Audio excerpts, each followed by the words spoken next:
Unraveling I'm Lost for Words, a guide to expressive English. Hello, everyone. Welcome back to our channel. Today, we're diving into a fascinating English phrase that you might have heard or wanted to use. I'm lost for words. This expression is rich in meaning and can be a powerful tool in your English communication arsenal. Let's explore what it means, when to use it, and how it can enhance your conversational skills. Ready to be amazed? Let's get started. The phrase, I'm lost for words, describes a state where a person is so surprised, shocked, or moved that they find it hard to express their feelings verbally.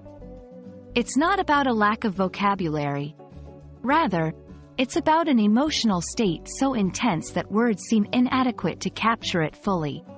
This expression can be used in both positive and negative contexts, making it versatile for various situations. Positive situations. You can use, I'm lost for words, in joyous or awe-inspiring situations. For example, if someone presents you with a surprise birthday party or you witness a breathtaking view, this phrase perfectly conveys your overwhelming happiness or admiration.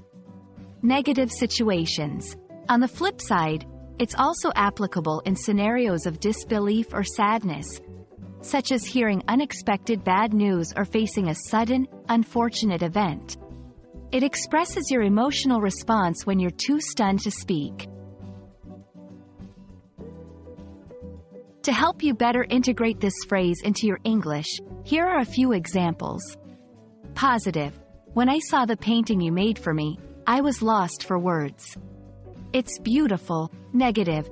Hearing about the sudden loss of David left me lost for words.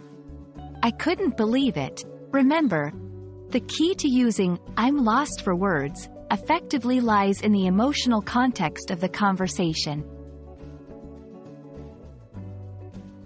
I'm lost for words is a powerful expression that adds depth to your English conversations, allowing you to convey strong emotional states where typical words fall short.